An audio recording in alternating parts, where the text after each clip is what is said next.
मिले हो, क्या आश्वासन आपके द्वारा दिया गया? देखिए, मुझे कहने में बड़ा कोई संकोच।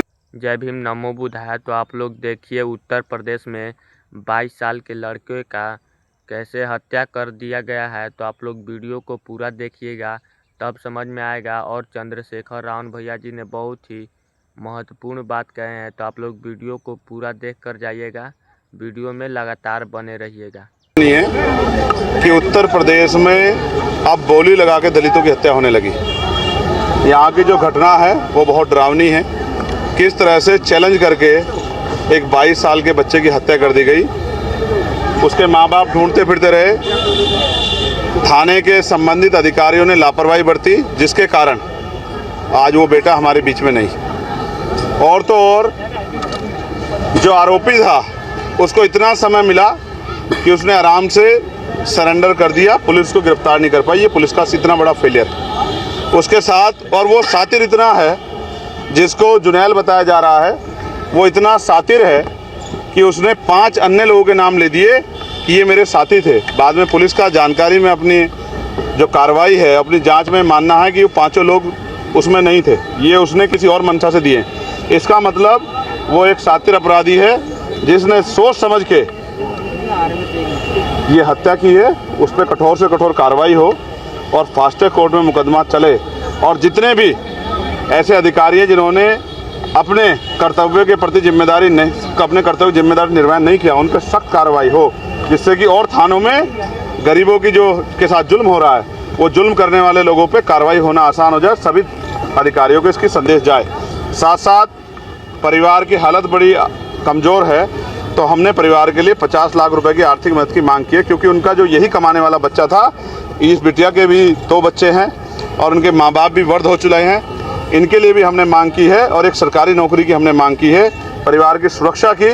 और साथ साथ उसमें जो संलिप्त और लोग हैं, जिनका पुलिस द्वारा भी बताया गया कि और भी लोग उसमें शामिल है, उनको भी जो है जल्दी जानकारी करके और उनको भी सख्त से सख्त सज़ा जो है मिले, उनको गिरफ्तार किया जाए और संरक्षण करने वाले अधिकारियों पे, लापरवाह अधिकारियों पे कार्रवाई हो, ऐसी हमने मांग की है। इसके अलावा भी बहुत सारी घटनाएं, जैसे एक मामला संज्ञान में आया है जो नशा मुक्ति केंद्र का है कि उसमें दूसरी हत्या हुई, पीट के हत्या की गई है, उसमें भी। और कई ऐसे मामले जो यहाँ के SPRA को और यहाँ के SSP को और यहाँ के ज़िले के अधिकारियों को हमने बताए हैं।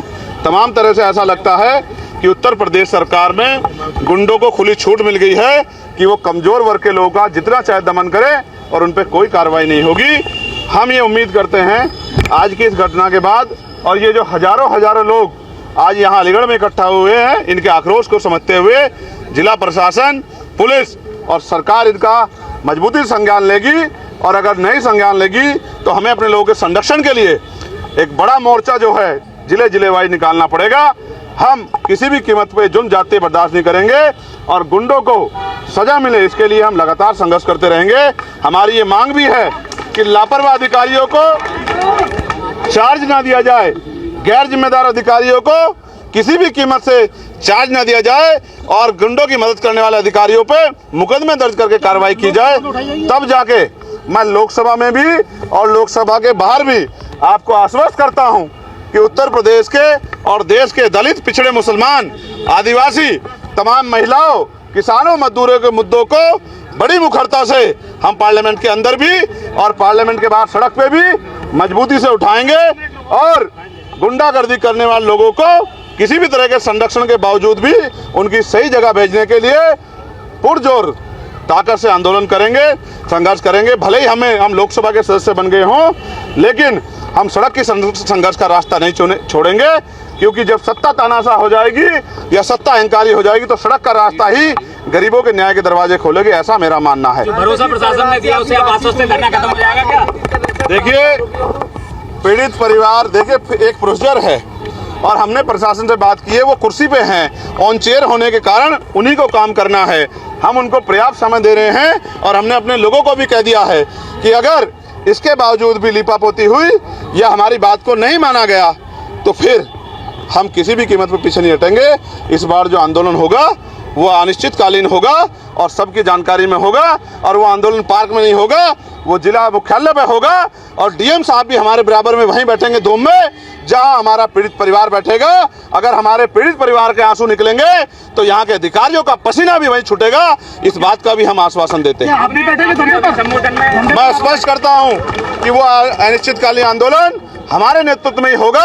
अगर यहाँ का प्रशासन और यहाँ की पुलिस इसी तरह से लापरवाही करेगी तो ये आंदोलन बहुत जल्द होगा। समाज को आह्वान आपने किया मजबूत करने के लिए, अब चुनाव होने वाले हैं, भीम आर्मी किस तरीके से तैयारी कर? मैंने अपने लोगों से ये आग्रह किया है कि ये लोग भी बहुत मजबूत हैं, पहरेदार हैं और महापुरुषों के मिशन को आगे बढ़ाना चाहते हैं।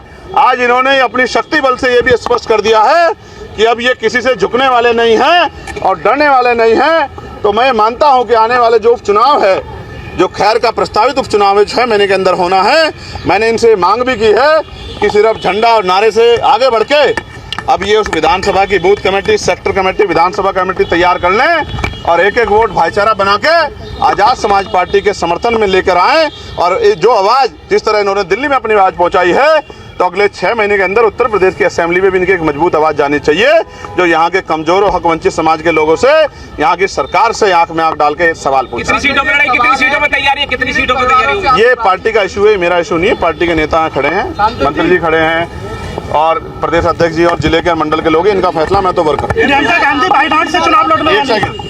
आपकी पीड़ित परिवार से बातचीत हुई, क्या लग रहा है राजनीतिक दबाव है इस मामले में आरोपियों को? देखिए, मैं ये मानता हूँ कि यहाँ के जो एसएसपी हैं, मैं उनको पहले से जानता हूँ, एक अच्छे अधिकारी है। मैं इनसे ये भी उम्मीद करता हूँ, उन्होंने मुझसे बताया है कि बहुत देर से मेरे संज्ञान में मामला आया, लेकिन उन्होंने मुझे आश्वस्त किया कि वो किसी भी तरह के दबाव को ना लेते हैं और ना इसी मामले में लेंगे। लेकिन अगर हमें कहीं, क्योंकि न्याय करने से ज़्यादा न्याय होना बहुत ज़रूरी है, दिखना बहुत ज़रूरी है, कहीं भी अगर हमें अपने स्तर पे लगा तो फिर हम इस संघर्ष को आगे बढ़ाएं। प्रियंका गांधी बाईघाट से चुनाव लड़ने जा रही हैं, क्या कहेंगे आप? बधाई हो उनको। एमपी साहब, आखिरी सवाल है, अलीगढ़ में ब्लॉक प्रमुख दलित है, उसको मारने की साजिश और शोषण हो रहा है, इस पर मैं आशा करता हूँ कि आप लोग वीडियो को पूरा देख लिए होंगे और आप लोग को समझ में आ गया होगा कि चंद्रशेखर रावण भैया जी ने 22 साल के लड़के के बारे में क्या क्या बोले। तो मैं आज इस वीडियो को यहीं पर समाप्त करता हूं और आप लोग चैनल को सब्सक्राइब कर लीजिएगा ताकि आप सभी को अगला वीडियो का नोटिफिकेशन मिलता रहे। जय भीम, नमो बुद्धाय, थैंक यू सो मच।